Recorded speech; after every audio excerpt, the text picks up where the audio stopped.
നമസ്കാരം. സാക്ഷര കേരളത്തിൻ്റെ കപടമുഖം എന്നുള്ളതിൻ്റെ ഒരു തെളിവ് കൂടിയാണ് അടുത്ത ദിവസം കേരളത്തിലുണ്ടായത്. കേരളത്തിലെ ഒരു തിരുവനന്തപുരത്ത് കോടതിയിൽ ഒരു വക്കീലിൻ്റെ ജൂനിയറായ വനിതാ വക്കീലിനെ പട്ടാപ്പകൽ സീനിയറായ വക്കീൽ ക്രൂരമായി ഇടിച്ച് ചമ്മന്തി പരുവമാക്കി. അതും പട്ടാപ്പകൽ നടന്ന ഒരു സംഭവം.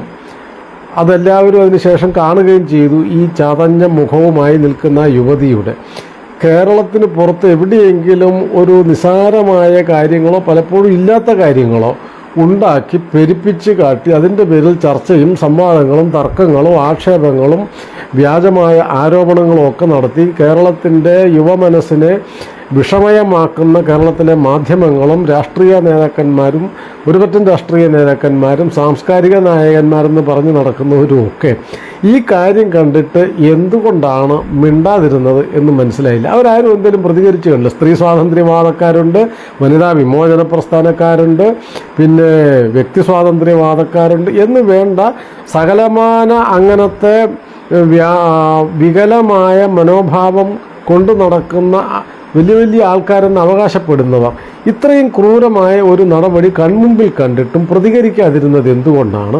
അവരെന്തുകൊണ്ടാണ് ഇതൊരു വലിയ സംഭവമായിട്ട് ഒരു വലിയ ഇഷ്യൂ ആയിട്ട് അവർക്ക് തോന്നാത്തത് എന്തുകൊണ്ടാണ്?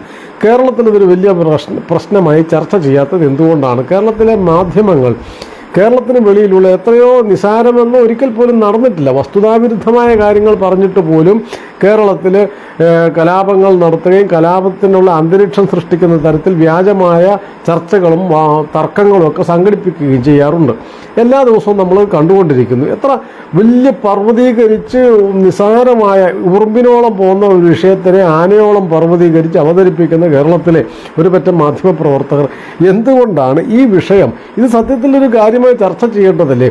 ഒരു അടിമത്ത കാലത്തെ അവസ്ഥ പോലെ ജൂനിയറായ ഒരു വക്കീല്, അതും ഈ വക്കീലല്ല ഉന്നത വിദ്യാഭ്യാസം നേടിയ ഒരു യുവതി എത്ര ക്രൂരമായിട്ടാണ് ആക്രമിക്കപ്പെട്ടിരിക്കുന്നത്, പീഡിപ്പിക്കപ്പെട്ടിരിക്കുന്നത്. എന്നിട്ട് അതിനെക്കുറിച്ചൊരു അക്ഷരവും മിണ്ടാതെ അതൊരു സാധാരണ വാർത്ത പോലെ പത്രത്തിൻ്റെ ഒരു കോണിൽ വരുന്നു, ചാനലിൽ ഒരു വരി വാർത്തയിൽ ഒരു സ്ക്രോളിൽ അത് അവസാനിക്കുന്നു.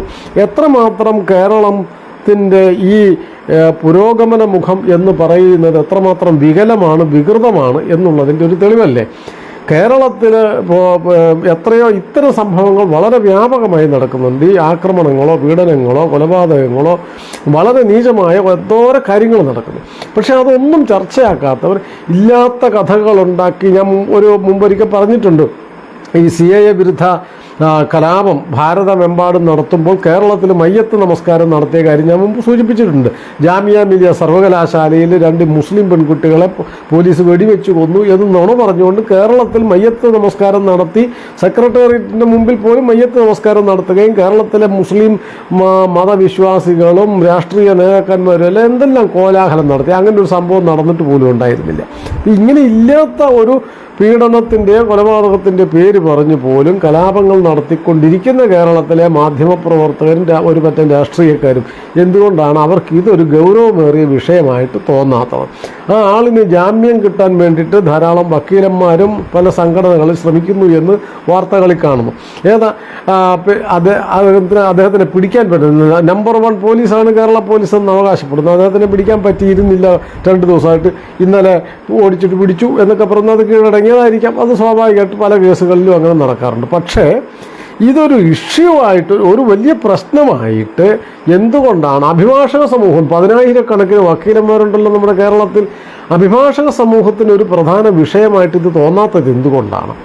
വനിതാ വിമോചന പ്രസ്ഥാനം കേട്ടുകേഴ്വിയുടെ അടിസ്ഥാനത്തിൽ പോലും പൊട്ടിത്തെറിക്കുകയും കേസെടുക്കുകയും ഒക്കെ ചെയ്യുന്ന വനിതാ കമ്മീഷൻ നമ്മുടെ നാട്ടിലുണ്ട്. അവരൊക്കെ ചില പ്രതികരണങ്ങൾ നടത്തിയിട്ടുണ്ടാവും. പക്ഷേ വേണ്ടത്ര ശക്തിയിൽ ഒരു ഊർജം സംഭരിച്ച് ഇതൊരു പ്രശ്നമാണെന്നും ഇത്തരം പ്രശ്നങ്ങൾ മേലിൽ കേരളത്തിൽ ഉണ്ടാകരുതെന്നും ഉള്ള നിലപാടിൽ വനിതാ കമ്മീഷൻ പ്രതികരിച്ചോ? കേരളത്തിലെ വനിതാ സംഘടനകൾ പ്രതിനിധീകരിച്ചോ? കേരളത്തിലെ വ്യക്തി സ്വാതന്ത്ര്യവാദികൾ പ്രതികരിച്ചോ? കേരളത്തിലെ ഈ സാംസ്കാരിക നായകന്മാരെന്ന് പറയുന്ന കപടമുഖം കൊണ്ടു നടക്കുന്ന അത്തരം ആൾക്കാർ പ്രതികരിച്ചോ? തൊട്ടതിനും പിടിച്ചതിനുമെല്ലാം മെഴുകുതിരി കത്തിക്കുന്നവരുണ്ടായിരുന്നല്ലോ. അത്തരക്കാർ പ്രതികരിച്ചു. അതുകൊണ്ട് ഇത് കേരളത്തിൻ്റെ കപടമായ ഒരു മുഖമാണ് എന്ന് നാം തിരിച്ചറിയേണ്ടതുണ്ട്. ഈ കൂട്ടങ്ങളെ കള്ളക്കമ്മിക്കൂട്ടങ്ങളെ എന്നൊക്കെ വേണമെങ്കിൽ പറയാം. അത്തരം കൂട്ടങ്ങളെ നാം തിരിച്ചറിയുകയും അങ്ങനെ ചെയ്യാതിരിക്കുകയും തിരിച്ചറിയുകയും അതിനെ ഉയർത്തി കാണിക്കാതിരിക്കുകയും ചെയ്തില്ലെങ്കിൽ കേരളം പറയുന്ന ഈ പുരോഗമനം എന്ന് പറയുന്നത് ശുദ്ധ തട്ടിപ്പാണ്. കേരളം സാക്ഷരമാണെന്ന് പറയുന്നത് വെറും തട്ടിപ്പാണ്. കേരളം പുരോഗമനത്തിൻ്റെ പാതയിലാണ് അല്ലെങ്കിൽ അതിൻ്റെ ഉയർന്ന മറ്റ് സംസ്ഥാനങ്ങളെ കഴിഞ്ഞ് മുൻപിലാണെന്ന് പറയുന്നത് ശുദ്ധ തട്ടിപ്പാണ്.